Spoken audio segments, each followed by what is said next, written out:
you mentioned that you have a degree in architecture, but at the same time you decided to be a stay-at-home mom. What was the thinking about it?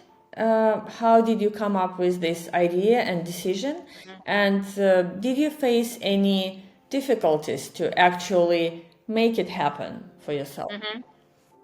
Yeah, that was a very interesting combination of my ethical or moral choices when it comes to raising children, my own background, like my own childhood, and also the serendipity of how things were in architecture at the time that I finished my studies here in the Netherlands. So when it comes to my childhood, I was raised by a mother who studied psychology, but she actually knew she wanted to stay at home and raise us. So she chose her topic of studies in order to be a better mother and face her own demons and her own struggles and, be better for us.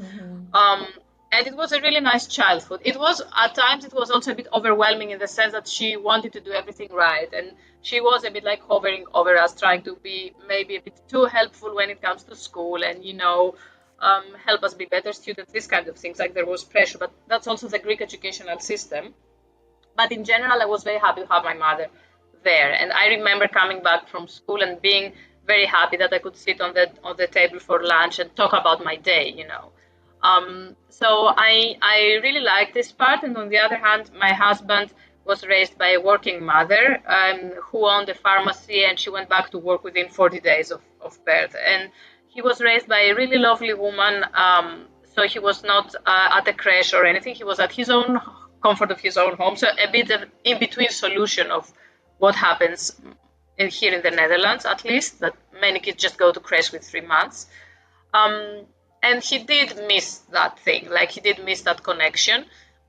So when we talked about having kids, like I said, look, I would like to be there for the kids. And he was like, okay, sounds reasonable to me. Let's try it. I'm confident that it could be good for them. Because it is also financial decisions that need to be made for a couple, because at that moment you take that decision and say, we are going to live off of one income instead of two.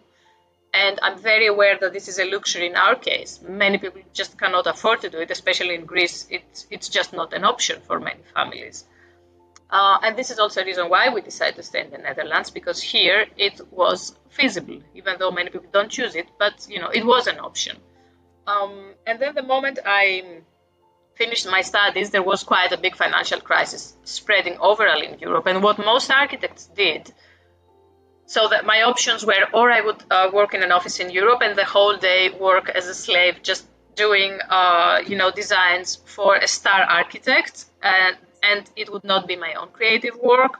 Or if I really wanted to build, I would have to go to Dubai or the Emirates. And I did not want to do that. I was not willing to do that. And I knew I could express my creativity in other ways. So for me, it was a bit, wait a minute, do I really want to go into this world of stress and struggle to find a job and then find a job and then not dare to leave it to become a mother, because I know it wouldn't wait for me, because things were just like that back then. I don't know if they're getting any better. I think not. And the hard part was letting people around me know.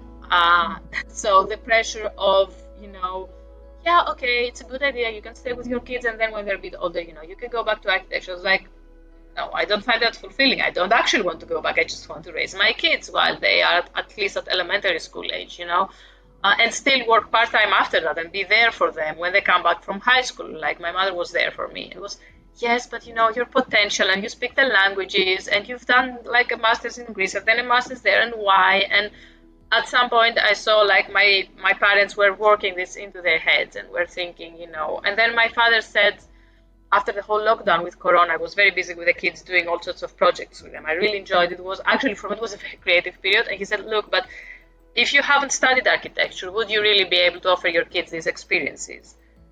And I think he's right. So I don't think that my studies were in vain or that they were lost time, or because I think you are enriched by whatever you do. But it is still, you can really see that it is considered like super privileged to have a degree but still decide to stay at home, choose to stay at home, especially in the Dutch society that most women work like 3 times a week. So you have and your career and time with your kids. I think this is a balance only in numbers. To be honest, I don't think it is a true balance that really reflects in daily life from the things I see at the schoolyard and the discussions I have. So I think there is this pressure of having everything, and it is hard the moment you decide that you can't really have everything on the level you want it to be. So there are people who might be okay, but I am a bit of a perfectionist, and I knew that to be the mother, the type of mother I want to be, I have to give something up. So I chose to give up architecture. It was okay for me because for me architecture was about creativity. It was not about concrete and steel and building bridges. And I do that with my writing and my drawing. So I haven't given up on the creative side, but I have given up on a career. Like I'm now 38 and I know there is just no time to build a career in the sense of, the capitalist system that we are now in. So you're talking about like being sort of outside of the norm, at least of the Dutch norm, probably the norm of the society you are living in right now, because probably in some other societies, being at home is much more normal, let's say, than in Western, let's say, European countries. But still, there are different aspects of being inside the norm and outside, like birth, breastfeeding, like all parenting is about people trying to normalize you or you trying to fall out from this norm. So from your experiences, talking about other aspects of your parenting lifestyle and way you're doing things as a family, what are the things that you don't feel you are fitting perfectly in a box? You mentioned breastfeeding. I will come back to that, but I will start with the birth. So I chose to have 2 home births. And that was, even though home birth was at around 20% in the Netherlands, it is dropping more and more. And there is a fight between midwives and hospitals. There is this kind of underground war going on. And even until now, whenever I mention it in Greece, they are like, my mother-in-law still says, that was criminal what you did. Even though we do have like 3 healthy kids, but still just the whole idea of, because people think you are risking, that you're taking this risk out of your own need to prove you can do it, at home, that you are taking risks, which is not true.